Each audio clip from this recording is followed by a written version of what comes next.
Yes, yes. Kama nasikika naomba ucomment hapo kama nasikika na unanisikia kutokea wapi. Unaweza type hapo unanisikia kutokea wapi. Yes, kama tupo pamoja nasikika kutokea wapi. Okay, nasikika vizuri. Nice. Na unasikiza hii meeting kutokea wapi? Type hapo. Okay, sawa sawa. Bujumbura, Burundi, Tanga. Oh, nice. Nipo Changanyikeni, Mwanza, Tanzania. Oh, nice. Dar es Salaam, Zanzibar. Okay, Shinyanga. Super zaidi. Watu ni wapo sehemu tofauti tofauti, Babati. Okay, nice.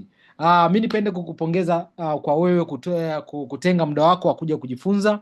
Najua leo ilikuwa sikukuu, kwa hiyo mambo ni mengi, lakini wewe kwa kuona kwamba ukuthamini muda wako kwamba utautoa kwa ajili ya kujifunza, hili ni jambo jema zaidi, na mimi nikuhakikishie, hakikisha tunakuwa mwanzo mpaka mwisho, kwa sababu kuna vitu vingi ambavyo utakaoenda kujifunza na hakika hautotoka vile ambavyo umeingia. Na leo sitokuwa peke yangu, nitakuwa na special panel ambayo ya watu ambao vijana ambao wameachieve vikubwa kupitia mfumo mzima wa biashara ambao umealikwa kuja kusikiliza, na matumaini yangu ukienda kusikiliza stori zao, hakika kuna kitu utakachoenda kujifunza. Kwa hiyo hakikisha tunakuwa mwanzo mpaka mwisho na kufikia yale matamanio ambayo wewe ulitamani kuyafikia. Okay.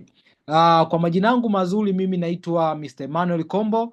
Nimemaliza chuo kikuu cha Dar es Salaam mwaka 2020, lakini kwa sasa hivi nawasaidia vijana namna gani ya kuonyesha mfumo mzima wa biashara, namna gani ambavyo una uwezo wa kuanza biashara kwa mtaji wako wa kawaida, ukatumia mitandao ya kijamii katika kujenga uchumi wako na kujenga biashara kubwa. Lakini vile vile nipo level manager kwenye biashara yetu, tutaenda kuelewa level manager ni nani, lakini ni trainer ambao nimekuwa nikiwafundisha na kuongoza vijana wengi zaidi ndani na nje ya Tanzania. Kwa hiyo leo utaenda kujifunza kutoka kwa watu ambao wana experience kubwa ya biashara, watu ambao wana experience ya kupambana. Na dhumuni la wewe kuwa hapa kwa mtu aliyokualika, lengo lake ni moja tu, kuhakikisha wewe unaenda kupata fursa sahihi ambayo ina uwezo wa kwenda kukusaidia kutimiza malengo yako madogo kwa makubwa. Kwa hiyo dhumuni la wewe kuwa hapa, tutaenda kujifunza kwa pamoja na kuona namna gani ambavyo una uwezo wa kutumia mifumo ya kisasa kwenda kufanikiwa na kutimiza ndoto zako na malengo yako. Na kila mmoja, mimi naamini, huwa ana ndoto, na tukizungumzia leo ni mwezi wa 5, unaona tena tarehe 1. Kwa hiyo kila mmoja wana ndoto zake, na mwaka ulivyoanza kila mmoja kuna malengo aliyoyaandika chini, kuna vile vitu alivyoviandika ili kuja kuvitimiza. Sasa kuandika ni jambo jingine, kuwa na malengo jambo jingine, lakini kuyatimiza pia ni jambo jingine. Wanakwambia hivi tulivyo sio vile ambavyo pengine tunastahili kuwa. Pengine tulivyo sasa hivi, pengine hapo ulipo ni wewe tu, ni mchakato wa yule ambaye unatamani kuwa. Lakini sasa changamoto ni kwamba watu wengi tunaweka malengo, watu wengi wanaweka malengo, lakini kwenda kuyatimiza inakuwa ni changamoto. Linapokuja swala la kulipa kodi, kulipa ada na yale mambo ya muhimu ya kimaisha, bado mtu inakuwa ni changamoto. Na kitakwimu wanakwambia 5% mpaka 30% ya watu wanaoweka malengo ni katika 100% ya watu wanaoweka malengo ni only 5% mpaka 30% ambao wanaotimiza. Sasa swala ya kujiuliza, why idadi kubwa ya watu hawatimizi? Meaning kwamba wanaotimiza malengo yao ni watu wa 5% mpaka 30%. Sasa why watu wengi hawatimizi?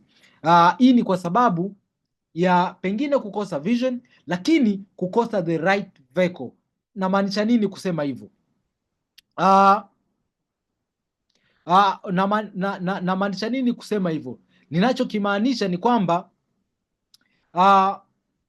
ukikosa a light vehicle, yani umekosa, ni sawasawa unataka kwenda Zanzibar, lakini unaenda stendi ya Magufuli Mbezi kwenda kusubiria boti ya kwenda Zanzibar.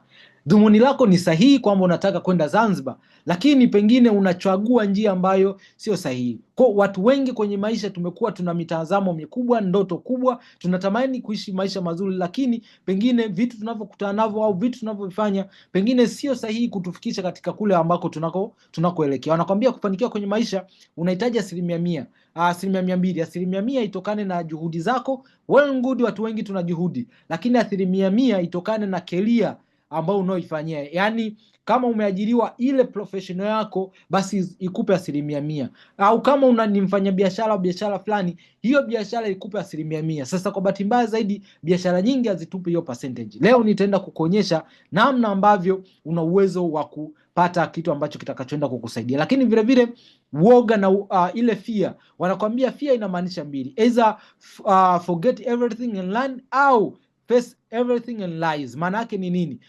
Tunavyokutana na fursa mbalimbali ambazo zinazotusaidia kwenye maisha, nakwambia ukimwomba Mungu ili ufanikiwe, akushushi gunia la pesa wala la dhahabu, lakini anakutanisha na watu sahihi ambao atakukupa taarifa na fursa sahihi ambazo zina uwezo wa kwenda kukusaidia kutimiza ndoto zako. Kwa hiyo woga unapoingilia kati una uwezo wa kukusababisha ukaogopa kujaribu, ukaogopa kuanza safari yako. Kwa hiyo ambacho ninachokimaanisha nini hapa leo hii, ambao wote mnaonisikiliza, make sure unaenda kushinda hiyo hofu ili ufikie ndoto zako. Na ukishafanya maamuzi, kinachobakia ni wewe kufanyia kazi yale maamuzi yako. Lakini wanakwambia kama akimaanishi kwako, lazima ukitafutie sababu. Kwa hiyo make sure once unavyoanza au unavyokutana na fursa sahihi, make sure unatengeneza mikakati ya kusema say no matter what, na lazima hiki kitu nifanye. Kama unataka kufika somewhere, lazima uhakikishe haijalishi kwa namna gani lazima nifike huko, lakini sio kutafuta sababu za hapa na pale. So pengine wewe mpaka leo tunavyoongelea tunaelekea nusu ya mwaka, pengine bado una maswali mengi ambayo unaojiuliza, pengine bado hujapata fursa sahihi ya kufanya, pengine bado unakosa muda, pengine ni mwajiriwa au ni mwanachuo au unafanya kitu kingine, unatamani kuongeza mkondo wa kipato, lakini kwako labda muda unakuwa ni tatizo. Labda wewe bado kwako unakutana na fursa sahihi ya biashara, lakini una hofu, nitapata wapi wateja? Unatamani kuanzisha biashara, lakini haujui wapi pa kuanzia, ufanye biashara gani? Leo hapa tutaenda kukusaidia, kukuonyesha wapi pa kuanzia. Lakini kitu cha kuzingatia ni yale maamuzi ambayo utakaoenda kuyafanya hapa. Mimi nitakachoenda kukusaidia ni kwenda kukuonyesha fursa ambayo na uwezo wa kukusaidia na ambayo imewasaidia watu wengi zaidi katika kutimiza malengo yao madogo kwa makubwa. Kwa hiyo ambacho kinachobakia kwako ni kwenda kufanya maamuzi sahihi. Wanakwambia hivi tulivyo ni kwa sababu ya maamuzi ambayo tuliowahi kuyafanya. Ni either ufanye maamuzi leo ujutie baada ya miaka 10, au ufanye maamuzi leo ambao baada ya miaka 10 utajishukuru kwamba hakika nilifanya maamuzi sahihi. Kwa hiyo nini cha kufanya? Ni cha kwanza ni kuelewa wapi tulipo. Sasa hivi tupo katika ulimwengu ambao unaenda kwa kasi vibaya mno.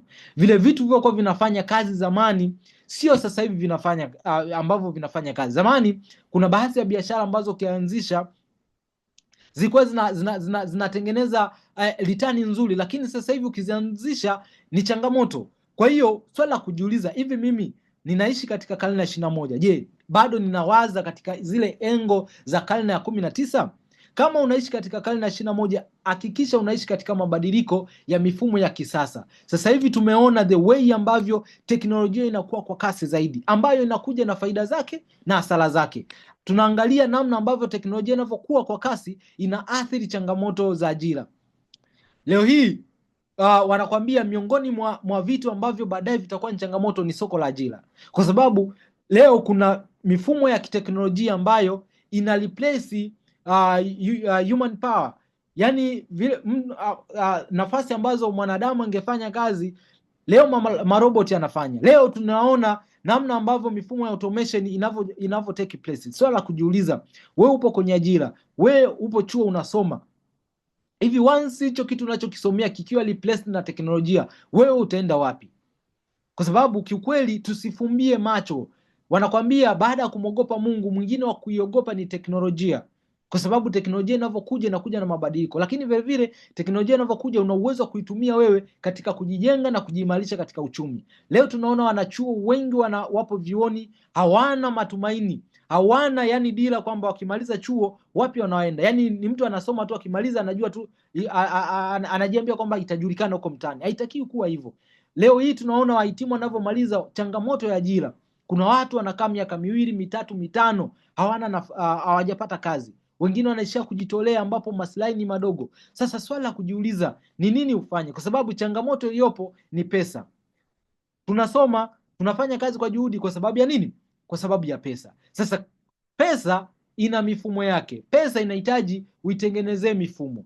Sasa kwa sababu changamoto ni pesa, leo hii tutaenda kuonyeshana ni mifumo gani ambayo una uwezo wa kuitumia na ukatengeneza pesa. Ni mifumo gani au biashara gani ambazo unaweza kusaidia ukafikia uhuru wa muda na wa kipato. Leo hii tunaona changamoto za mishahara, watu ambao wameajiriwa, mishahara wanakuambia mishahara haikutani. Yaani changamoto imekuwa ni kubwa mno. Linapokuja mtu ni mfanyakazi, lakini inapokuja swala la kutimiza malengo yake inakuwa bado ni changamoto. Kumudu maisha yake ya kawaida bado inakuwa ni changamoto. Inabidi aingie kwenye madeni, kopa hapa lipa hapa. Sasa swala la kujiuliza nini ufanye uondokane nayo. Watu wana hofu na job security. Pengine upo katika hiyo mazingira, upo umeajiriwa sawa, lakini hauna uhakika wa kazi yako. Leo hii tunashuhudia, leo mtu ana kazi, kesho ana kazi. Sasa once unajiweka katika mazingira gani? And that's why unatakiwa uwe na mfumo pembeni wa biashara ambao unakusaidia kuingiza, hata ukitokea emergency yoyote wewe hauathiriki. Kwa hiyo muhimu zaidi ni kuangalia namna ambavyo unavyopaswa kufanya. Leo hii tunaangalia gharama za kimaisha ni kubwa mno, vipato havitoshi, elimu zetu bado hazitufikishi kufikia kwenye ndoto zetu. Unahitaji kufanya saving, unahitaji kusafiri, unahitaji kuandaa mkakati wa kustaafu, unahitaji ujenzi wa nyumba yako, kununua gari. Vitu ni vingi, lakini maslahi ni madogo. So nini unafanya? Katika changamoto zote hizo nini unafanya? Nitaenda kukuelekeza hapo nini ambacho unachopaswa kufanya ili uweze kutoka katika hiyo situation. Now, wanakwambia kwenye maisha ili ufanikiwe ni kuangalia ni kitu gani ambacho unaweza kukifanya kwenye jamii, ni changamoto gani iliyopo kwenye jamii, then wewe ukaja na solution. Sasa leo hii tunaona changamoto kubwa kwa sasa hivi ni changamoto ya mifumo ya kiafya. Leo hii tunaona kwamba kulingana na teknolojia, vyakula tunavyokula, bado afya imekuwa ina athari kubwa zaidi. Hebu tathmini, angalia hapa. Katika magonjwa yanayoongoza kusababisha vifo duniani, magonjwa ambayo tunaita non communicable disease. Yote hapo ambayo yanatokana na mfumo mbovu wa maisha, mfumo mbovu wa ulaji. Sasa changamoto zipo mtaani. Sasa nini ambacho tunachopaswa kufanya? Ambacho tunachopaswa kufanya ni kwamba sekta ya afya ni sekta kubwa mno ambao tuna uwezo wa kuitumia katika sisi kwenda kujenga na kufanya biashara. Nao kama umepitia vyote hivyo, nao unahitaji kuchange, kwa sababu leo mbele yetu tuna fursa ambayo kiukweli na uwezo wa kukusaidia wewe leo hii ukaanza biashara kwa mtaji wa kawaida, ukaanza kutengeneza kipato chako, ukaanza kutengeneza future yako, na ukaanza kufanya kukua na kutengeneza thamani ambayo itakusaidia kuadd value katika jamii yako. Lakini vile vile itakusaidia kukupa opportunity ya kuenjoy wakati unatengeneza pesa na kuwa na uhuru wa muda na kipato. So unavyoenda kufanya maamuzi ya kuingia kwenye uchumi, kuna watu ambao wanafanya kulingana na passion, lakini kuna watu wanafanya kulingana na marketing demand yake inahitaji nini. Watu wengi wakijiuliza wafanye biashara gani, wanaishia kujiuliza hivi nifanye biashara gani, anaangalia passion yake, na passion ya kuuza nguo, na passion ya kuuza viatu. Sasa mambo hayaendi hivyo. Unahitaji kujiuliza kwamba naingia sasa kwenye mfumo wa kiuchumi, soko linahitaji nini? Guys, ukiangalia soko linahitaji nini kwa karne ya sasa hivi, soko linaloongoza kwa mauzo ni soko la afya na muonekano. Wewe jiulize, ni lini watu watastop kupata hizi magonjwa ambayo si ambukizi kulingana na mifumo ya kisasa? That's why utaona kila siku watu wanafanya wanaboresha na wanatafuta vitu sahihi vya kuboresha afya zao. Sasa nao unaenda kukushirikisha mfumo wa biashara ambao watu wengi ambao wamekutana nao katika mazingira ambao unagusa industry ya afya na muonekano, wakapenda wakaanza biashara. Nao tunazungumza story tofauti. Dada anaitwa Mwantumu, na right now tunavyozungumza yuko Paris. Hebu just imagine, lakini alikutana na hii mfumo mzima wa biashara kipindi yuko chuo. Changamoto ilikuwa ni ada. Wazazi wake walikuwa na spend pesa nyingi kwenda kumsomesha, mambo ujenzi nyumbani unakwama. Kwa hiyo ndoto yake kubwa ilikuwa ni kuwapunguzia mzigo wazazi wake. Kwa hiyo alikuwa anatafuta kitu gani cha kufanya. Bahati nzuri alikutana na mfumo huu wa biashara kama ulivyokaribishwa leo. Kasikiliza, katoka hapo, kafanya maamuzi, kaanza biashara. From hapo akaanza kutengeneza vipato ambavyo vikaanza kumsaidia kulani maisha yake. Then baadaye akaanza kujilipia ada, akaanza kuwasaidia wazazi ujenzi pale walipokwama. Nowadays amejitegemea, akaweza kufanya saving zaidi ya milioni 10 ndani ya miezi 7 just kupitia mfumo mzima wa biashara, kupitia mauzo katika hii industry ya afya na muonekano. Ameweza kujifanya vitu vingi zaidi kupitia hii biashara. Leo tunavyozungumza yuko Paris, ameenda kuattend one of the big event ambayo inayoendelea kwenye biashara yetu. Imagine mtu ambaye amekutana katika mazingira ya kawaida. So tunao watu mbalimbali waajiliwa, watu ambao wamekutana na mfumo mzima wa biashara ambao leo umekutana nao kupitia hii industry ya afya na muonekano. Leo hii wanatumia product zake kwenda kuziuza. Dada Telesia Kisoka nao mpaka sasa hivi ni mwajiriwa, lakini anafanya biashara kwa muda wake wa ziada. Alikutana na hii biashara, changamoto yake kubwa alikuwa anakuambia ni saving. Kwa hiyo alipokutana na biashara akasema akafocus na mauzo. Ndani ya mwaka wake wa kwanza kasave milioni 10, wa pili anavyowekewa watatu kanua gari ambayo anaitamani kupitia mauzo ya hizi bidhaa za afya na muonekano. Kwa hiyo wapo watu mbalimbali, watu wapo wa kawaida ambao hawajafanikiwa kufika. Wanakwambia hivi ulivyo sivyo pengine wewe ulivyopata pesa ili ujue sura yako wewe ni sura aina gani. Imagine Anderson kutokea Arusha huko kaja Dar es Salaam kupambana, kafanya kazi usaidia fundi, kafikia kwa dada yake, akawa anatafuta kitu gani cha kufanya kupitia tu mitandao ya kijamii, kakutana na fursa biashara, kapenda kaanza biashara. Leo hii tunavyozungumza aliweza, hebu imagine this amazing transformation. Lakini leo tunavyozungumza anaendesha usafiri wake kupitia hii biashara. Sasa pengine utakuwa unajiuliza hii ni biashara gani? Hii ni biashara gani? Okay, mimi leo hii nitaenda kukuelekeza mfumo wa biashara ambao unaoendana na mifumo ya kisasa. Tunaita biashara karne ya 21 kwa sababu dunia inabadilika na dunia inaenda kwa kasi vibaya mno. So, leo tupo kwenye mfumo wa biashara ambao hautumii mfumo wa biashara wa kawaida. Leo hii ukitaka kwenda kufanya biashara, kuna huu mfumo wa biashara ambao kawaida ambao unatumia kwamba kutakuwa kuna mzalishaji, kuna muuzaji wa jumla, kuna depoter mkubwa, kuna muuzaji wa jumla, kuna muuzaji wa rejareja. Sasa hao watu wanapata nafasi ya kugawana faida kidogo kidogo. Na kwa sababu wanagawana faida kidogo kidogo, ili kufanikiwa katika hii channel hii, at least uwe muuzaji wa depoter mkubwa au muuzaji wa jumla, ambao tunazungumzia mitaji zaidi ya milioni 40. Sasa swala kujiuliza ni watu wangapi ambao wana uwezo kwa accommodate huo mtaji.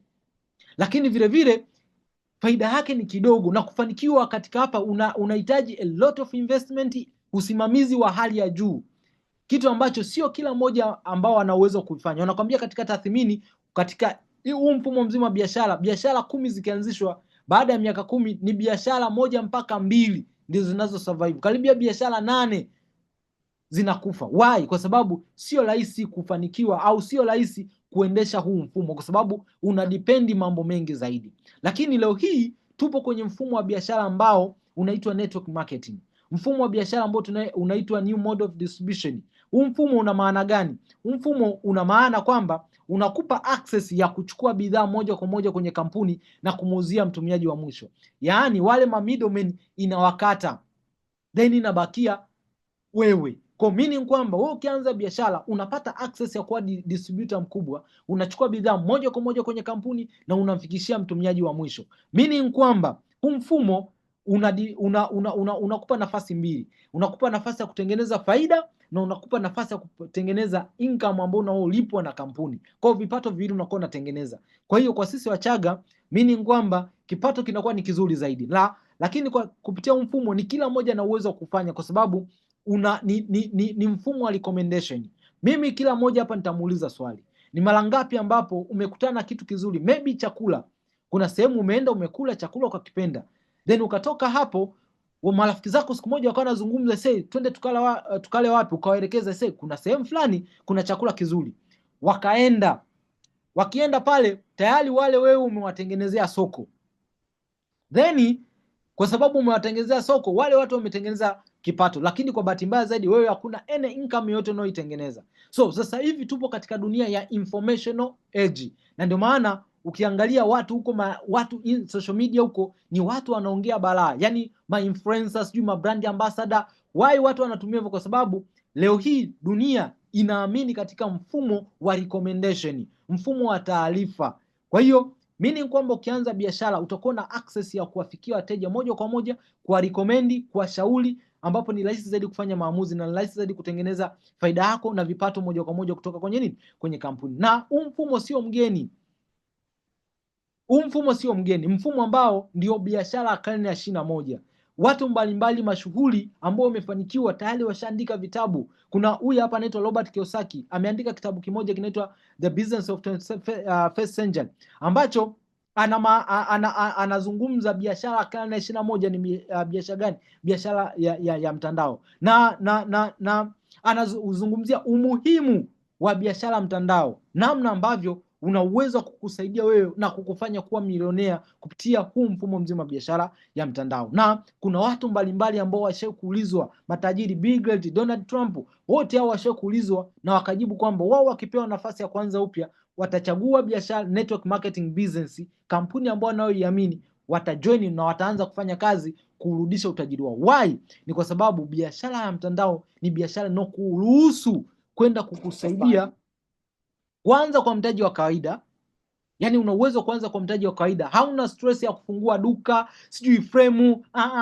Mtaji unaotoa unaenda direct kwenye mtaji wako moja kwa moja wa kununua bidhaa ambao ni mtaji wa kawaida, lakini una uwezo wa kufanya part time au full time. Una uwezo wa kuanza hii biashara hata kama umeajiriwa, hata kama ni mwanachuo, hata kama una mishe zako zingine ukazifanya. Una uwezo wa kuanza hii biashara kwa muda wako wa ziada, lakini vile vile una uwezo wa kuifanya hii biashara kwa muda wako wote, lakini unapata free mentorship and coaching. Guys, miongoni mwa vitu ambavyo vinasaidia sana katika wewe kupiga hatua ni kupata mwalimu. Hivi fikiria kitu kimoja, leo hii umeanza mfumo mzima wa biashara ambao unakutana na watu waliofanikiwa kwenye biashara, wanakwambia kanyaga hapa, pita hapa, fika hapa. Ukikutana na changamoto ni rahisi kukwambia okay, hii tunaisolve hivi, fika hapa. Kwa hiyo ni rahisi mno kufika kule unapopahitaji. Biashara nyingi huko nje ni ushindani, tena ushindani yani ni ushindani wa hali ya juu ambao I say ni balaa. Leo hii ukianzisha biashara yako somewhere, fuatilia tu mtu ameanzisha famasi yake, baada ya muda unakuta huo mtaa mzima famasi. Uwezo ukatoka kuenda kumuuliza mwenzako hivi unafanya nini ili uuze. Lakini kwenye biashara hii ya mtandao una uwezo wa kuanza biashara na tukakushika mkono, tukakuelekeza njia zinazofanya. Hata kama hauna experience na biashara, una uwezo wa kuanza biashara kwa sababu utapata free mentorship and coaching kupitia mfumo mzima nini wa biashara. Lakini vile vile ni biashara ambayo inakusaidia na inakupa access ya kutengeneza unlimited kipato. Yani kipato ambacho I say it's amazing guys. Yani una uwezo wa kutengeneza vipato in term of dollar na wewe paka ukashangaa. Wastani wa dola 1000 mpaka dola milioni 1 kwa mwezi kupitia mfumo mzima wa biashara. Ni hela nyingi kwa pesa za Kitanzania. Kwa hiyo unachokihitaji ni nini? Ni kuangalia malengo yako ni yapi. Je, ndoto zako ni zipi? Je, malengo yako ni pesa? Malengo yako ni safari? Malengo yako ni yapi? Then unachokitakiwa ni kubadilisha mtazamo.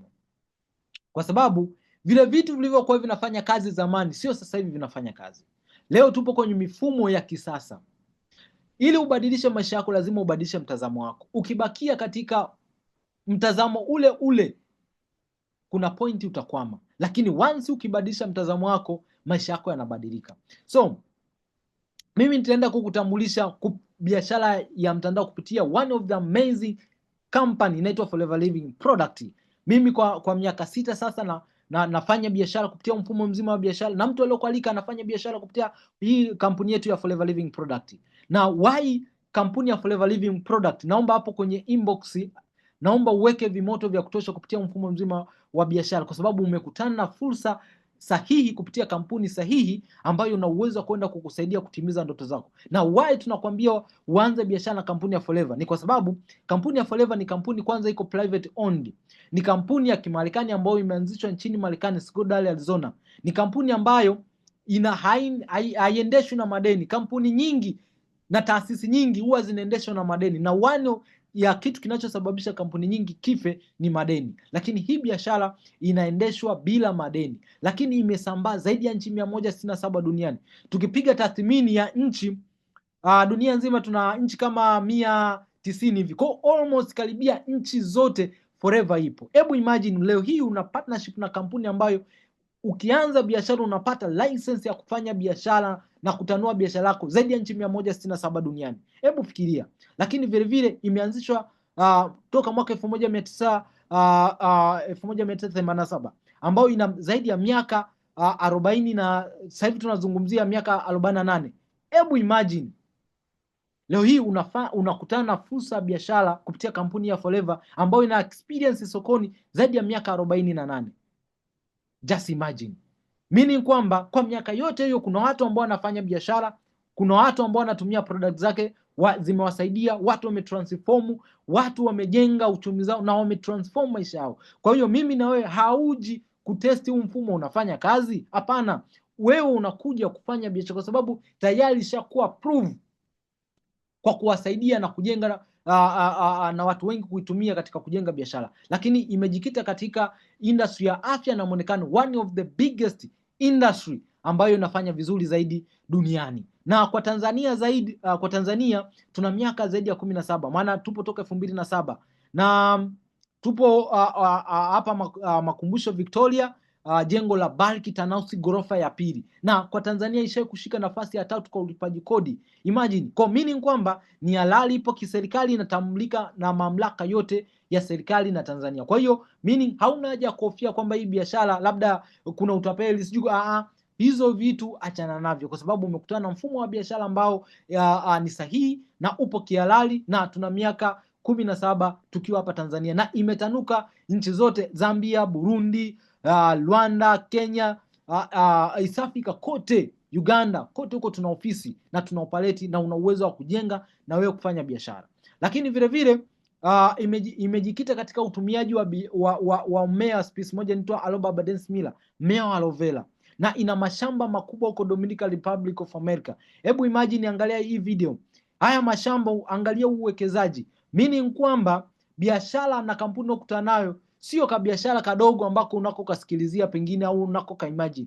Ni biashara kubwa na ndio kampuni inaongoza kwa usambazaji na wa hizi bidhaa za aloe vera. Kwa hiyo unaenda kufanya biashara na kampuni kubwa ambayo inaoaminika duniani kote, na inatumia mfumo wa vertical integration. Maana yake inalima yenyewe, inavuna na ina maintain ubora wa bidhaa, na inatumia teknolojia ya kisasa ambapo ina maintain ubora na ufanisi wa hizi bidhaa, na imepokea miuli mbalimbali kutoka mashirika mbalimbali. Kuna muhuri huu hapa wa Yahudi, kuna muhuri kuna muhuri wa sayansi aloe vera, ambao ili upewe lazima kiwango cha bidhaa unazozalisha kiwe kina aloe vera kiwango cha asilimia zaidi ya 50, lakini bidhaa zetu zinafika mpaka kiwango cha 90%. Kwa hiyo inatumia teknolojia inaitwa patented stabilization process, ambayo ubora wake ukitumia hapa Tanzania, yani ni sawasawa na mtu ambaye amechuma, ameenda shambani, kachukua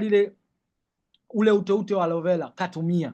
Kwa hiyo ubora ni wa hali ya juu. Kuna umuhuri wa Yahudi, tuna umuhuri wa Islam, lakini vile vile tupo katika umoja wa DSA, Direct Selling Association, umoja wa makampuni ya mitandao ambao umehakiki ubora na ufanisi wa hizi bidhaa na ubora na mfumo wa hii kampuni.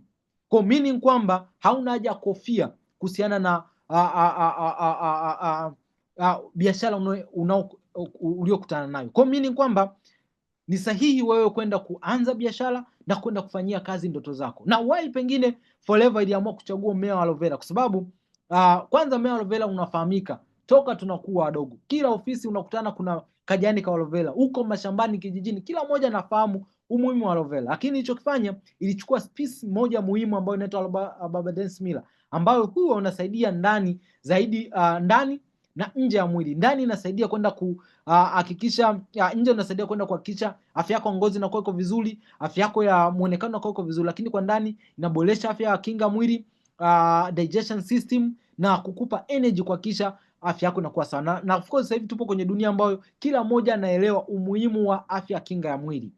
Na tunayo makundi mbalimbali ya bidhaa ambazo sasa hapa ndio soko lilipo. Na hapa tunao makundi mbalimbali ya bidhaa ambapo wewe ukiniambia sasa, Mr. Kombo, mbona nimependa hii biashara, nataka nifanye biashara. Sasa biashara ambayo utakaoenda kufanya ina hizi makundi mbalimbali ya bidhaa. Kwa wewe utachagua kundi ambalo tutashauriana, kundi ambalo wewe utakaoenda kuchagua ambao utaenda kufanyia kazi. Tunao makundi mbalimbali, tunao makundi ya vinywaji ambayo haya yana faida muhimu sana. Kuanzia hii kidumu cha njano hiki, bidhaa maarufu sana. Inaenda kusaidia kwenda kuboresha afya ya kinga, inaenda kusaidia kwenda kusafisha mwili, zile changamoto za tumbo kunguruma, kujaa gesi, kutokupata choo. Watu wangapi ambapo huko mtaani wanasumbuliwa na hivyo vitu? Hebu waza kimasoko, watu ambao wanasumbuliwa hivyo, leo hii unaenda unapata solution na kwenda kuwasaidia. Hii hapa bidhaa inaitwa For Freedom, watu ambao wana changamoto za uteute kuisha, maumivu ya joint, misuli, bidhaa nzuri sana. Tunao makundi mbalimbali ya personal care, deodorants, dawa meno, yani sabuni kuanzia asubuhi unavyoamka mpaka unavyolala. The best product ambao unazoenda kuzitumia. Kwa hiyo mimi ni kwamba soko ni kubwa zaidi. Tunao soko la ngozi, soko kubwa linalofanya vizuri zaidi duniani. Hizi bidhaa zilivyotolewa ndani ya miezi mitatu tu zikapata tuzo. Hizi bidhaa za ngozi hizi hapa, unaona, ambazo zinajali ngozi nkavu, ngozi yenye mafuta, sensitive skin, aina zote za ngozi. Watu wangapi ambao wanapambana kuboresha afya zao za ngozi? Watu wangapi ambao wanapambana kuboresha mionekano yao? Lakini leo hii una uwezo wa kutumia hizi bidhaa katika kujenga biashara yako na kufika mbali. Tunazo bidhaa za makundi ya nyuki, lakini vile vile tunazo makundi nutrition supplement. Hii watu wengi sana sasa hivi tunaangukia katika hili kundi. Hebu jiulize, kuanzia asubuhi mpaka sasa hivi umekula aina 7 ya mboga mboga? Maana tunashauriwa kwenye vyakula tunavyokula upate aina 7 ya mboga mboga, sio aina moja, aina 7 ya mboga mboga. So sasa hivi umepata hizo? Kama hapana, utakwepa vipi changamoto za changamoto hizi non-communicable disease? And that's why tunakuja kuona umuhimu wa supplement, kwenda kusaidia, kwenda kukupa mwili energy na kuhakikisha kwenda kureplace vile virutubisho ambavyo tunavyovikosa. Na hapa tunao makundi mbalimbali. Mimi nimejikita katika industry ya afya ya mwanaume. Hebu imagine watu wangapi ambao wana struggle na afya ya mwanaume, nguvu za kiume, afya ya wanawake, afya uzito, kundi mama lao ila hapa. Watu wengi kulingana na junk food, uzito unaongezeka. Soko ni kubwa mno. Hebu jiulize, ni watu wangapi ambao wanatamani kuboresha mionekano yao? Leo tunaona kuna watu wamepunguza wastani wa kilo 15, kilo 22. Mionekano, yani umetoka uzeeni umerudi ujanani. Watu wangapi huko wanatamani kuboresha na kurudi katika mionekano mizuri? Leo hii una uwezo wa kupost tu hii picha, kuna mtu atakuuliza hivi ukatumia nini? Ukamrecommend, ukayafanya mauzo yako na ukatengeneza kipato chako. So tunaona watu wengi the way ambavyo wamepungua. Kwa hiyo wewe nini utakachoenda kufanya? Ni wewe kwenda kutumia hayo makundi katika kujenga na kufanya biashara. Sasa ni kivipi una uwezo wa kutengeneza kipato? Kwenye biashara yetu unatengeneza kipato katika namna mbili. Namna ya kwanza ni kupitia mauzo. Namna pili kupitia kujenga timu. Nitaenda kukuelekeza. So tukianza na namna ya kwanza kupitia mauzo. Ukianza biashara tutaenda kukuelekeza na kukufundisha namna ambavyo una uwezo wa kuanza kufanya marketing ya hizi product na ukaanza kufanya mauzo ya hizi product. Tunaona bidhaa tofauti tofauti, tunazo package tofauti tofauti. Hebu imagine package hizi hapa. Kuna hii hapa bedroom package maarufu. Ukiuza hii katika level ya kawaida, faida yake unapata 120,000. Ukiziuza 10 kwa mwezi, meaning kwamba una access ya kutengeneza faida ya 1,200,000.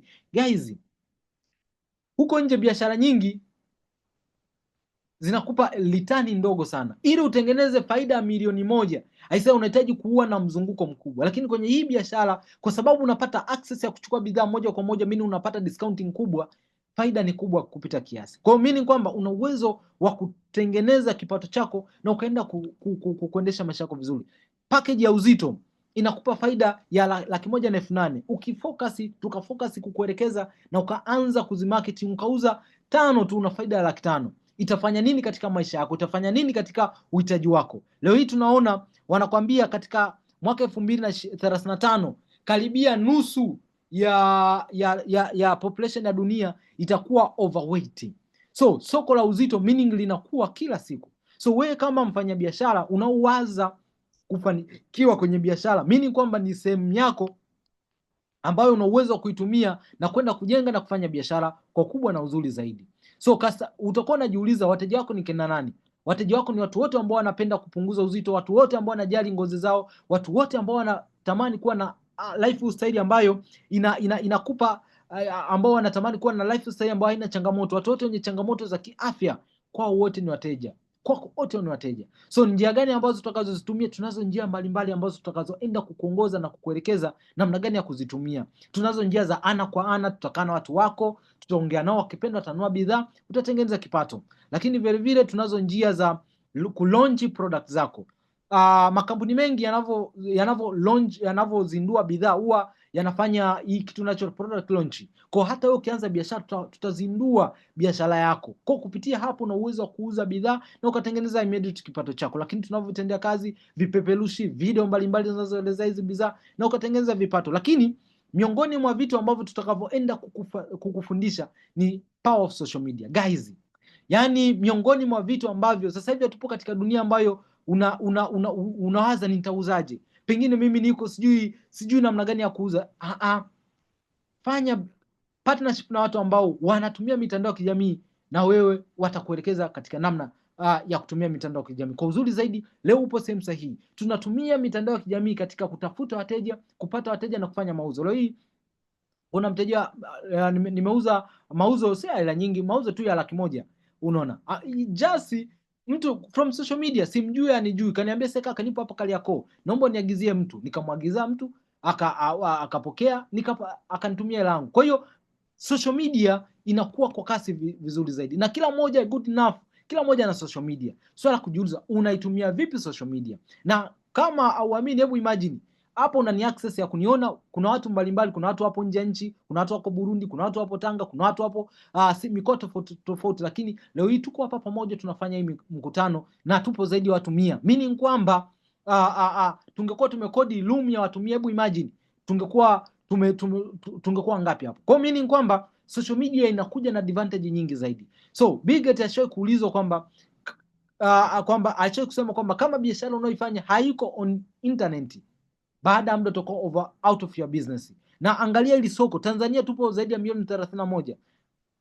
Milioni 60. Nusu ya total population inatumia internet. So hili lote ni soko, ni kubwa mno. Kwa leo hii tutakwenda kukuelekeza namna ya kutumia mitandao yako ya kijamii katika kujenga na kukuza uchumi wako. Tunao watu ambao wametumia mitandao ya kijamii, then leo hii wamefanikiwa vikubwa mno. Tunao my brother anaitwa Venus Mnyasa. Mimi napenda sana story yake kwa sababu ametokea katika mazingira ya kawaida sana. Kwao ni Bukoba huko. Alianza upambanaji kulima bustani huko kijijini kwao, lakini baadaye ya kujitathmini akaona hii vehicle hii naoitumia haitonifikisha katika ndoto zangu. Akaamua kupambana kuja Dar es Salaam. Kuja Dar es Salaam akaanza kujishughulisha na misha za ufundi welding. From hapo baada ya muda fulani akapata ajali, akajikata, akauguza kidonda miezi 3. Baadaye alivyorudi akaamua kutafuta kazi nyingine. Kapata kazi hii ya kusambaza line. Imagine mtu alikuwa anatembea kilomita lakini income yake ilikuwa ni ndogo, lakini ndani yake ni mtu ambaye ana ndoto na kubwa, lakini njia anayoipita anaona kabisa hii sio sahihi. Kwa mwisho siku akaamua akapata kazi nyingine ambayo ni nzuri, ambayo ilikuwa ni ya Biko. Kama mnaikumbuka Biko, kachezesha Biko pale, lakini katika pita zake mtandaoni kakutana fursa ya biashara kupitia kiongozi wake ambaye akamwelekeza, akapenda kupitia hii biashara, akapenda kaanza biashara. Challenge yake ikawa tu nitauzaje, kwa sababu ametokea katika mazingira ya kawaida. Watu wanaomzunguka ni watu ambao hawawezi wakakomodate hata bidhaa ya shilingi 50,000. Kwa hiyo changamoto ilikuwa ni atauzaje. So kaelekezwa namna gani ya kufanya mauzo kupitia social media. Leo hii tunavyozungumza ni mtu ambaye anatengeneza kipato, akaanza kutengeneza kipato wastani wa 1.3 million kwa mwezi just kupitia mauzo. Yeye amejikita katika soko la uzito kwa kuuza hizi bidhaa. Mimi nataka uangalie kitu kimoja, kuuza hii package 11 na hizi package 3. Kwa mimi wateja tunazungumzia 14, akaweza kutengeneza faida ya 1,300,000. Meaning kwamba hata wewe leo hii ukianza biashara, tutakuelekeza namna ya kutumia Instagram yako kwenda kutengeneza kipato chako vizuri. Leo tunavyozungumza ni mtu ambaye ametransform complete maisha yake, anafanya vitu vingi zaidi, kafanya saving ya milioni 11. Guys, this is amazing.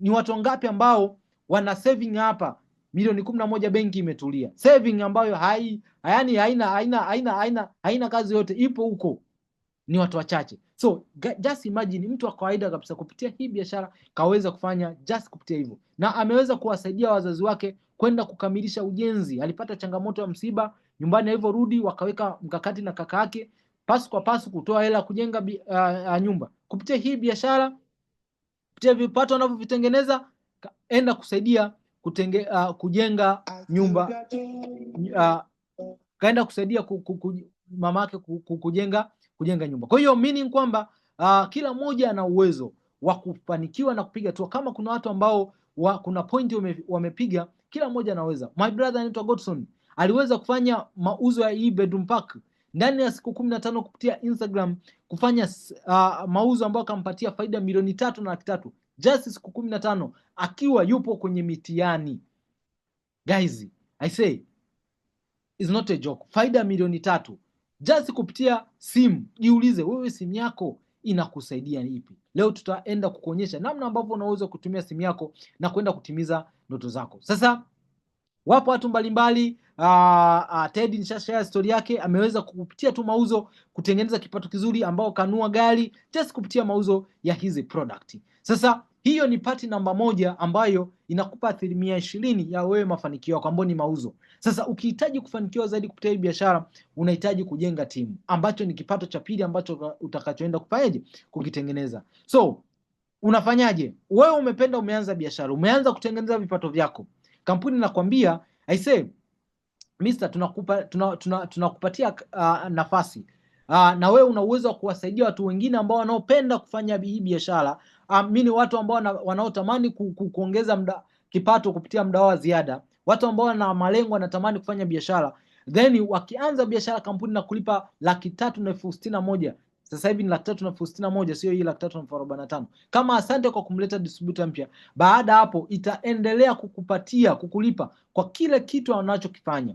Meaning kwamba unavyoendelea kuwasaidia wafanikiwe, na wewe unafanikiwa zaidi. And that's why biashara yetu it's win-win situation. Ukianza biashara tutakushika mkono ili ufanikiwe zaidi. Sasa hakuna limitation ya kuwajenga watu, hakuna limitation ya kuwasaidia. Mbali na vipato vya faida, utakuwa na uwezo wa kulipwa kila mwezi, ambapo kipato kitakuwa kinaanzia wastani wa 700,000 na kuendelea kila mwezi. Na tunao watu mbalimbali ambao tayari wamefika katika hizo level. Tayari watu ambao wameanza katika mazingira ya kawaida, leo wanatengeneza vipato vizuri, wanalani maisha yao. So mimi kwa wakati huu ningependa tupate nafasi ya kumsikiliza kijana mmoja.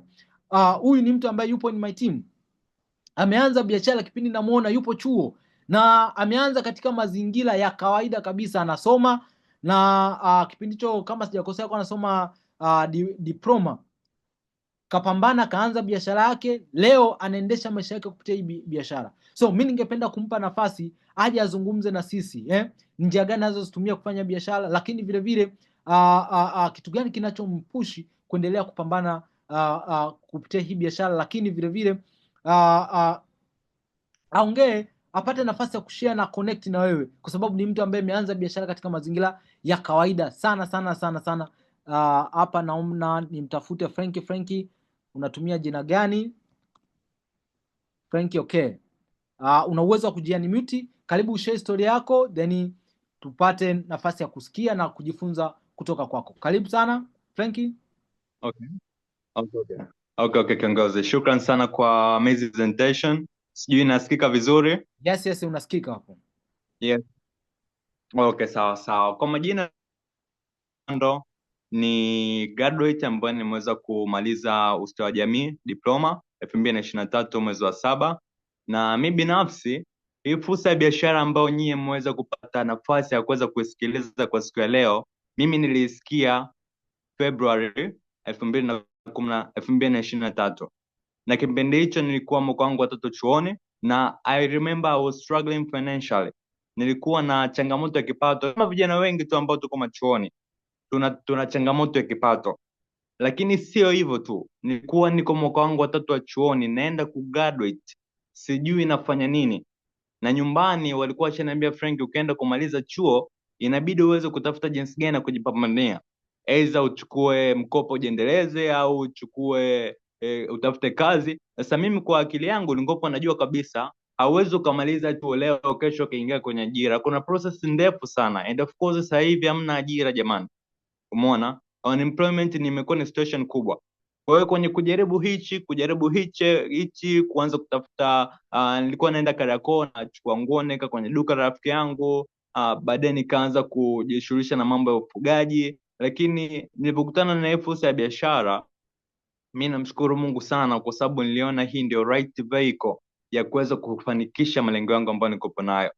Lakini nakumbuka wakati niko chuoni lengo langu lilikuwa ni dogo tu, nilikuwa nataka extra 200,000 tu kwa mwezi, ambayo nilikuwa najua hii inaweza ikanitosha kuwa comfortable kwenye mazingira ya chuoni. Sasa kwenye kuanza biashara, namshukuru Mungu nilianza business right away, na namshukuru Mungu sana pia kwa choice ambayo niliweza kuifanya. Guys, choice ambayo tuweza kuipiga leo ndio choice ambayo itadetermine kesho yako. Kama uko chuoni au kama umegraduate, I think unaweza ukaelewa kwa kipindi cha sasa hivi jinsi changamoto ya ajira, jinsi ya kujitengenezea kipato, jinsi ngumu.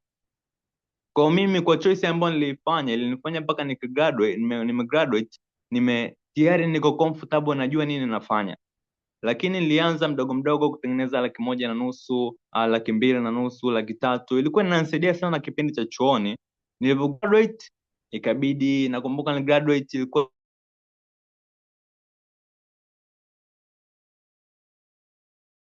ya Eko.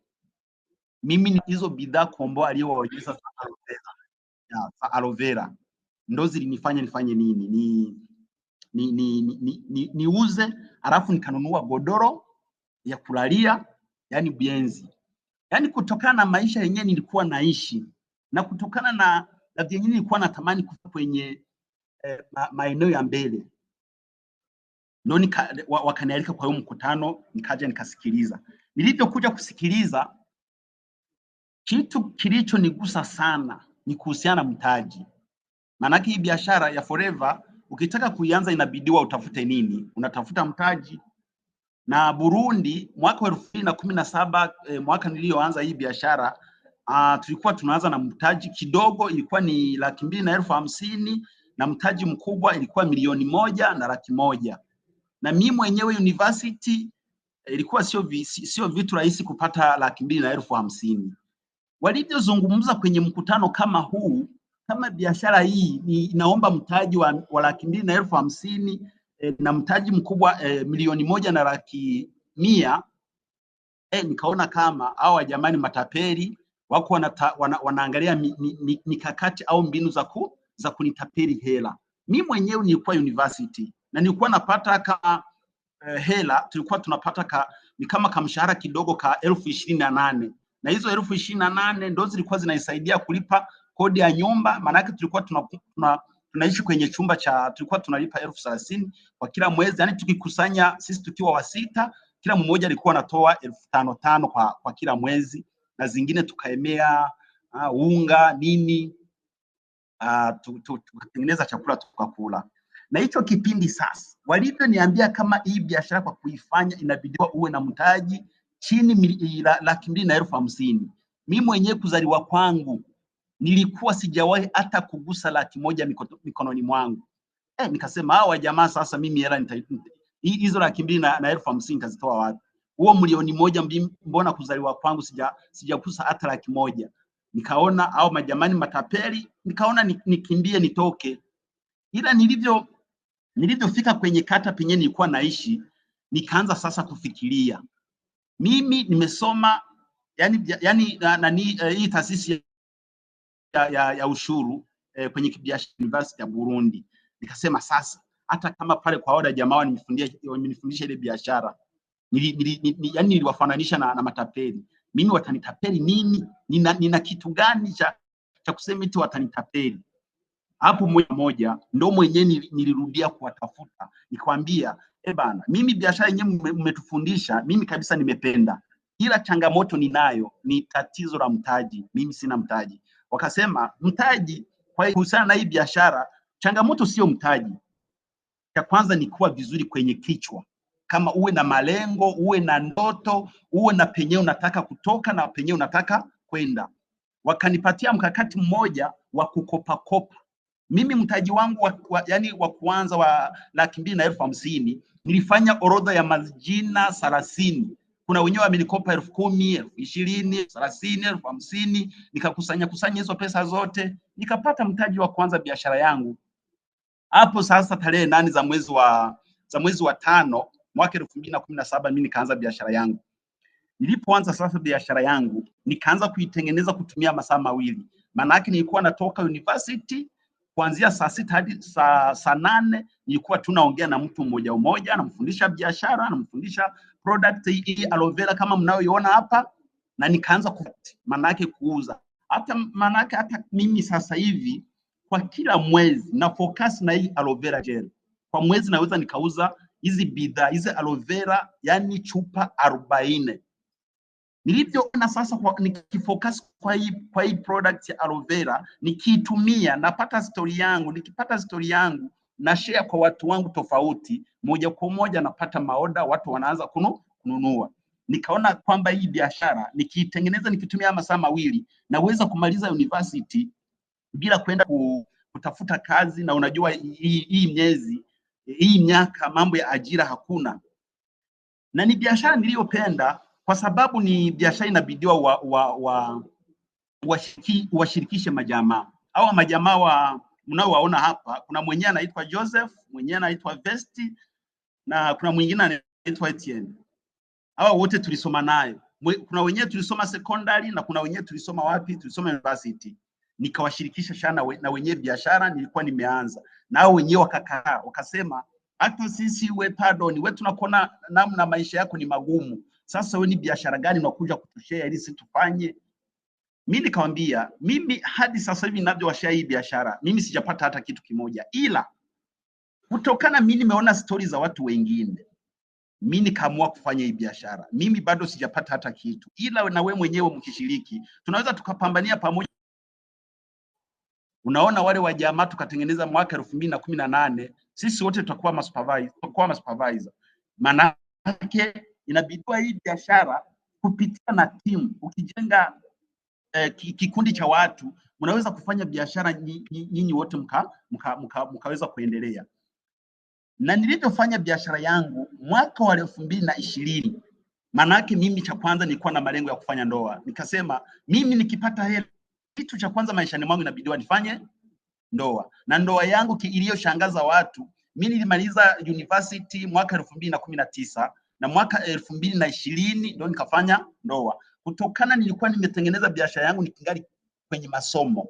Maana yake nilimaliza university nikiwa nina hela, nimeshatengeneza kipato zaidi ya milioni 2 kwa kila mwezi, kanisaidia kufanya ndoa Bujumbura bila mkopo.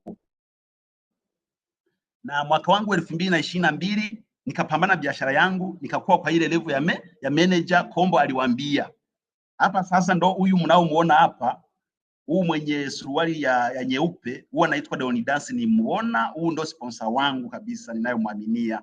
Manake unaona hii ni biashara, inabidi uwasaidie wenzako yani wafanikiwe, na wakifanikiwa na wewe vyako biashara yako unafanikiwa. Na yangu ya manager nilivalia mwaka 2022, nilikuwa huko kwenu Tanzania, hapo kwa ile ya Zanzibar, ndio nilikuwa nimeenda kutembea pale. Na hapa nimeshawahi kuzunguka hii East Africa. Hapa ilikuwa mwaka 2023, tulikuwa Nairobi. Nikapata bahati ya kuwa miongoni mwa vijana wa East Africa. Unaona hapa tulikuwa na Wakenya, wa Tanzania, huu ni Venance Mnyasa alimtaja huko nyuma, na mimi pardon niko hapa, na huyu jamaa wa Uganda. Ikaonekana kuwa yule mwenyewe pardon alitoka ile hali ngumu, akapata bahati ya kufundisha watu wengine Nairobi. Mnaona namna hii biashara inahitaji watu wa ordinary, ila biashara yenyewe inakupandisha na kuwa mtu extraordinary. Na hapa mwezi wa 5 wa mwaka uliopita nikapata bahati ya kukutana na huu mtu wa kwanza anaingiza pesa duniani kwa forever. Huu anaitwa Onami Takagi. Nilikuwa nimealikwa Tanzania, Dar es Salaam, nikaja kushiriki. Nikaona kwanza nipige picha naye, Maana yake ukikusogelea mabosi inabidi na wewe uwe unakaribia kwenye ubosi. Na hapo hapo nilipata nafasi ya kushare historia yangu huko Dar es Salaam na watu wengine na hapa ni kitu kinaonyesha kwamba hii biashara unaweza kuwa mtu wa chini sana ili ukaanza ukaitengeneza kusaidia watu tofauti. Na kilichonisangaza huu mwezi uliopita, mwezi wa tatu, miongoni mwa watu mamilioni wanafanya biashara hapa East Africa, yule jamaa alilala kwenye mkeka akabahatika kuwa number 1. Yes, akabahatika kuwa number 1. Wenyewe walibahatika kujenga biashara yao ya huo mwezi. Unaona sasa hapa kilicho chenye nataka niwajulishe ni kuwa hii biashara inaweza kukutoa chini kidogo kidogo ukapanda ukafika kwenye vitu. Na malengo yangu mimi maishani mwangu huwa mimi napenda mambo ya mashamba. Na hii ni mashamba yangu nimeshawahi kununua kutokana na pesa ninazozitengeneza kupitia hii fursa ya Forever. Na huu mwezi wa 5 hii ni gari yangu nitakayonitembeza. Sasa imeshafika hapa Burundi. Nimefanya oda yangu kwa hii gari, nitaanza kutembeza hapa Burundi.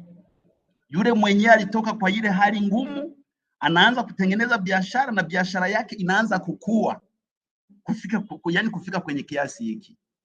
Hapa kilichopo tu niko nawaambia, kama wewe ni mgeni umealikwa kwa hii biashara na wewe mwenyewe inawezekana, unaweza kuitengeneza. Usiangalie tu umezaliwa kwa familia hii, usiangalie mfukoni mwako hauna kitu. Kilichopo tu lewe na uitambue na uongee na yule mtu amekualika hapa, akuonyeshe mikakati na njia ya kuanza na namna ya kupambana ili kupambania ndoto zako. Asante sana, nashukuru kiongozi kwa muda mdogo patia. Asante sana, naweza kuendelea.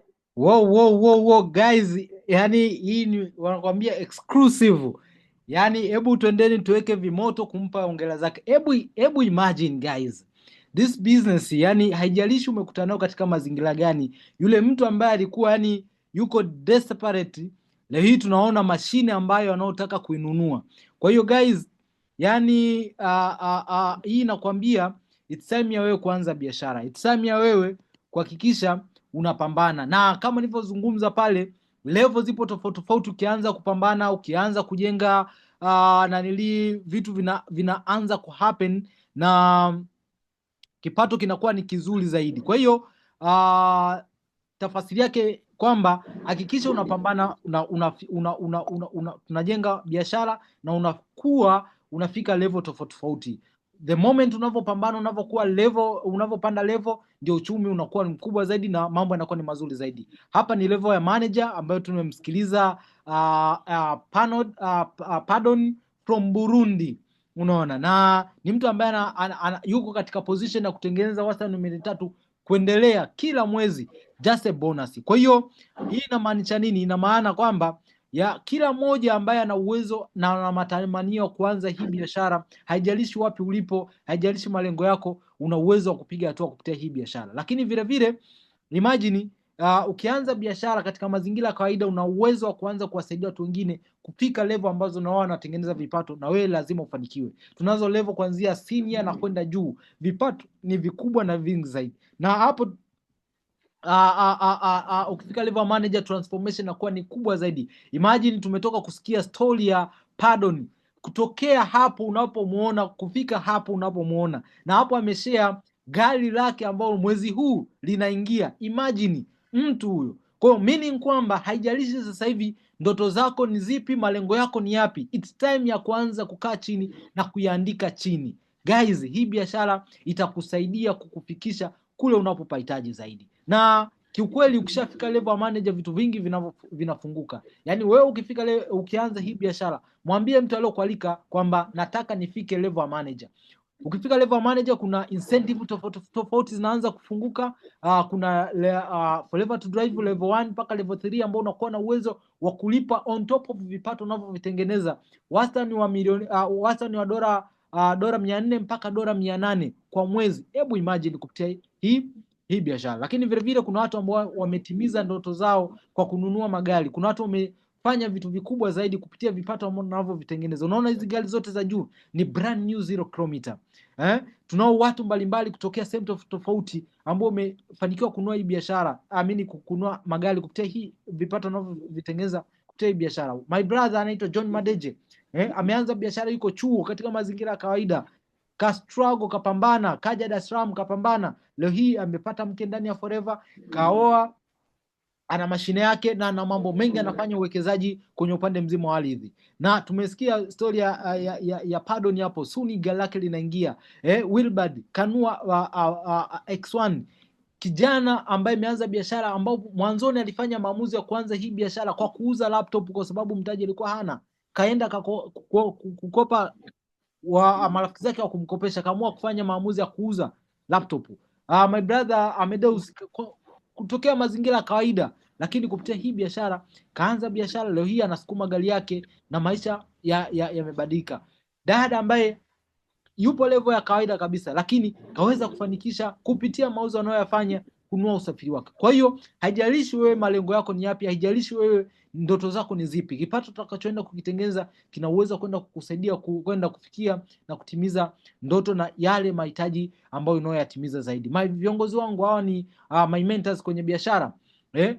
Alimzawadia mke wake baada ya kujifungua X1, guys, X1. Kwa hiyo vitu vinawezekana na vitu vinawezekana. Watu wapo ambao wamejenga kupitia hii biashara. Kwa haijalishi wewe ndoto zako ni zipi, watu wamefanya investment. Mtu kiongozi wetu mkubwa Brandina amenua apartment pale Mall Cox Square, hii ina gharimu zaidi ya milioni 500. Hebu imagine just kupitia hii biashara. So tunao watu mbalimbali ambao wameonyesha uwezo, ambao wameonyesha possibility ya kila mmoja ambapo ana uwezo kuanza biashara katika mazingira ya kawaida na akafanikiwa zaidi. Viongozi wetu wapo wamenunua hii nyumba Best Beach. Hebu imagine wamenunua galau brand new 0 kilometer. Baba amesomea computer science, mama ni daktari by professional, lakini wanafanya nao biashara full time na wameweza kuachieve na kuwasaidia maelfu katika kutimiza ndoto zao. Kwa hiyo hii ina maana gani? Hii ina maana hata wewe ukianza biashara, haijalishi wapi ulipo, una uwezo kuanzia na tukaanza kufanya kazi pamoja na ukaanza kupiga vipato. On top of vipato utakavyoenda kuvitengeneza kwenye hii biashara, lakini wanatambua kabisa, yani wanakwambia haujasafiri, yani haujafungua kitabu. Ndio sawa kwenye haya maisha, ukutane na kitabu kizuri uishie kusoma ile cover. Kwa hiyo kwenye maisha yako unahitaji exposure. Exposure unaipata kutoka kwenda kukutana na watu wengine waliofanikiwa zaidi, watu wenye mtazamo mkubwa zaidi. Kwa hiyo kwenye biashara yetu, kwenye kampuni wameweka mkakati wa safari, ambapo safari kubwa 2 kwa mwaka, ya mwezi wa 4 na mwezi wa 9. Imagine sasa hivi tunavyozungumza kuna watu wako Paris, unaona wameenda kuattend kwenye one of the event ambayo inaendelea hapo. Lakini tunazo safari za kila siku ambazo tunazifanya, za kila mwezi. Tunazo safari za kila mwezi ambazo tunazifanya just kwenda kufurahia, kwenda kupata nafasi ya kupumzika, kuenjoy, kufurahi kama familia. Guys, ukifika huku ndio una connect na wai yako, una connect na malengo yako, una connect na ndoto zako. Kwa hiyo is not about tu kutengeneza kipato, lakini unaanza biashara kupata familia na community ambayo mtakaoenda kuishi maisha na kwenda kufurahia. Hapa tulikuwa Nairobi, Kenya, then hapa tulikuwa Rwanda. Hii nakumbuka mwenyewe nilikuwa hapo hapa. Tulisafiri kutoka Tanzania. Imagine hao watu zaidi ya 50 ndani ya ndege moja tunasafiri kwenda Rwanda kwa ajili ya event. Kwa hiyo ukianza hii biashara, kama unapenda safari, kama unapenda kutengeneza vipato, basi upo sehemu sahihi. Hapa ilikuwa ni India mwaka jana. Unaona watu wali attend hii Paris. Leo tunavyozungumza kuna watu wako Paris wako kwenye attend one of the event ambayo inaendelea hapo. So wewe ukianza hii biashara, kampuni inakuchukulia wewe kama one of the partner, na kila mwisho wa mwaka inagawana faida na watu waliofanya vizuri, wastani $3,000 mpaka $1.5 million. Wastani unazungumzia vipato vikubwa mno. So nini maana yake? malengo gani ulionayo ambayo yatashindwa kukamilika kupitia hivi vipato unavyoviona. Kwa hiyo unachokihitaji kama umependa biashara ni wewe kufanya maamuzi. Tunachokuahidi ni tutakusapoti. Tunazo event mbalimbali, tunazo session kama hizi zinazofanyika special kwa watu ambao wanafanya hii biashara. Tunazo session zinazofanyika physical katika mikoa tofauti tofauti. Utajifunza na utakuwa katika mazingira ya kukujenga ili uweze kufanikiwa na kufika unakopahitaji. So kama unajiuliza, je, hivi vitu vyote vilivyozungumzwa hapa ni vitu ambavyo pengine kwako wewe vina uwezo kupatikana? Yes, vinaweza vikapatikana. Kama tu leo hii ukiamua kufanya maamuzi ya kuanza biashara, leo hii ukiamua kutenga muda wako katika kujenga na kujifunza na kuamua kuwa mwanafunzi mzuri. By the way, mimi fursa biashara nimekutana nao katika mazingira ya kawaida kabisa, and that's why napata guts ya kukuelekeza. Nimekutana nao katika mazingira ambayo nipo chuo, nimeingia chuoni. Hofu yangu ilikuwa namna gani ambavyo naweza nikafanya ili ninavyomaliza chuo ajira isiwe changamoto, na wasi nikipata ajira mishahara kama ni midogo basi isiwe ni tatizo. Kwa hiyo nilianza kutafuta vitu vya kufanya, nikafanya biashara tofauti tofauti. Nimeuza viatu, nimeuza nguo, lakini vyote hizo vilikuwa vinakwama kwa sababu muda ulikuwa unanibana, lakini vile vile mtaji ulikuwa ni mdogo. Lakini nilifanikiwa kukutana na hii biashara kupitia dada ambaye nilimdararia chumba, akanielekeza kupitia mfumo mzima wa biashara, nikaupenda, nikasema nianze biashara. Nilianza biashara 2019 katika mazingira ya kawaida kabisa, ambapo natamani tu kwamba biashara iweze kunisaidia kumudu maisha yangu, kulipa kodi, nikimaliza chuo niweze kumudu maisha yangu. So baada ya kwanza biashara, baada ya miezi 3 mpaka 6 nikawa na uwezo kutengeneza wastani wa 300,000 mpaka 600,000 kwa mwezi kupitia hii biashara. Baada hapo nikaanza transformation ndogo ndogo, nikanunua kitchen cabinet, nikanunua hii hapa TV. Nakumbuka hii TV ninunua 1,500,000 pamoja na showcase yake. Hii ikanifanya kunipa imani kwamba okay, vitu vingi vinawezekana. Baada ya kumaliza chuo nikaamua kufocus katika kufanya biashara. Ile hofu niliyokuwa nayo tayari ilikuwa sina hofu kwamba nikimaliza chuo sijui nirudi nyumbani, hapana. Nikimaliza chuo sijui nini nifanye. Nilikuwa sina hofu kwa sababu tayari nilikuwa na mfumo wa biashara ambao unaonisaidia kutengeneza kipato. Baada hapo nikanunua pikipiki ndani ya wiki 2, nikanunua ndani ya wiki 1 nikanunua pikipiki 2. Hiyo ikanipa nafasi ya kuanza kufanyia kazi malengo yangu makubwa. Nikaweza kununua usafiri BM1 series. Just imagine ni pesa niyo save ndani ya miezi 5 tu kupitia vipato nilivyokuwa navitengeneza kupitia hii biashara. Kwa hiyo kila mmoja anaweza. Just it's not about mimi nimepata nini, it's not about Pardon alipata nini, au mtu aliyekuwa is wewe ukianza biashara, vipato utakavyoenda kuvitengeneza ni nini utakachoenda kufanya kulingana na muda. Hapa nitapa skip. Kuna ukiachieve level tofauti tofauti, ukiachieve level tofauti tofauti utapata nafasi ya kupongezwa, kusherekewa. Huko nje hakuna mtu ambaye anakurecognize, hakuna mtu lakini kwenye biashara yetu utatambulika, utapata nafasi ya kukutana na watu waliofanikiwa, watafurahia mafanikio yako, utajifunza na hakika utakuwa the better version of yourself. Nimepata nafasi ya kusafiri sehemu tofauti tofauti ndani na nje ya Tanzania, na this is amazing kwangu experience, kwa sababu ndio tunaishi hivyo hapa tukiwa Nairobi. Kwa hiyo ukianza hii biashara, umejoin katika biashara ambayo utaenda kupata a full package despite ya vipato utakavyoenda kuvitengeneza, lakini safari utaenda kuzinjoy na utaenda kuachieve malengo yako. So we malengo yako ni yapi? Kwa sababu once malengo yako usha understand unachotakiwa ni nini, leo ni kuanza biashara. Ukitaka kufanya biashara, kujisajili ni free kabisa. Baada ya hapo tutapurchase, tutatoa mtaji ambao minimum ni 5,500,000, lakini full mtaji $1,620,000 au $1,200,000 ambao uko discounted, au unaweza kaanza na nusu $860,000. Chagua mtaji ambao una uwezo unao sasa hivi, anza biashara. Muda ni sasa, kwa sababu kinachoenda kufanya biashara sio not about mtaji. Pardon nimezungumza. Kwa hiyo wewe angalia wapi ambapo unapoweza, ongea na mtu aliyokualika, uanze biashara. Baada ya kuanza biashara, tutaweka plani ya kukusaidia wewe katika kujenga biashara. Tutakaa chini, tutakufundisha namna gani ya kufanya biashara, namna gani ya kuuza bidhaa, namna gani ya kupata wateja, namna gani ya kutumia mitandao ya kijamii kwenda kwenye kujenga na kufanya hii biashara. So katika yote hayo, mimi nikukumbusha kitu kimoja. Unavyo safari yote inayoelekea kwenda kwenye ndoto zako, yani is not easy. Utakutana na changamoto, Sometimes unaweza kuwa unajidoubt wewe mwenyewe, utakutana na marafiki utakwambia huko nakoingia siko sahihi. Unajua Tanzania ni watu ambao wanaweza, yaani mtu ambaye amefeli anamshauri mtu mwingine ili afanikiwe. Kwa hiyo cha msingi na cha muhimu, ukitaka kufanikiwa sikiza watu waliofanikiwa.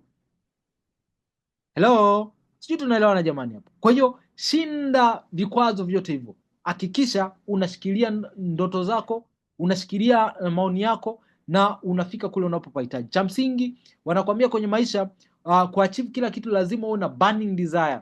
Kitabu kimoja cha Napoleon kinaitwa Think and Grow Rich kinazungumzia the power of desire, the power of burning desire. So mimi na imani wewe mpaka sasa hivi kuwepo hapa, you have a burning desire. So ishikilie hiyo, tutakuonyesha namna gani ambavyo una uwezo wa kuitumia hiyo uoga wako ukaushinda na ukatumia hiyo burning desire kufikia kule ambako unapopahitaji. So nimezungumza mambo mengi, umesikiza vitu vingi. Cha msingi kaa chini, fikiria, na kama unaona kuna vitu ambavyo unavyovitamani vipo kwenye hii biashara, basi huu ndio muda wako sahihi wa kufanya maamuzi. Kwa hiyo baada ya hapa, maamuzi utakayoyafanya yatakaenda kudetermine maisha yako. Mimi binafsi miaka 6 iliyopita nilifanya maamuzi ambayo leo hii nayafurahia. Leo hii nasema nashukuru Mungu nifanye yale maamuzi. Pardon nimeshare, Frank ameshare. Kwa hiyo hata wewe leo hii story yako utaenda kuiandika. Fanya maamuzi yaliyo sahihi, Mungu akutangulie katika maamuzi yako, lakini kuwa makini katika maamuzi utakayoyafanya ili baadaye ujishukuru. Karibu kwenye familia, na hapa ndio mwisho wa presentation yetu. Usiondoke kama umepigwa baruti. Kana mtu alio mcheki baada hapa, mtext tu mtu alio kwanza mshukuru. Asante kwa kunitambulisha hii biashara. Naomba nielekeze wapi nianzie. Mwambie mtaji wako ambao unaotaka kuanza nao ili mapema tuanze biashara, tuanze mikakati na tuanze kufanyia kazi na tuanze kupambana na kukusaidia kufikisha na kukamilisha ndoto zako na vile vitu ambavyo ulivyovitamani. So hapa ndio mwisho wa session yetu, na see you at the top, na all the best, na asanteni sana kwa kusikiliza mpaka sasa hivi. All the best guys.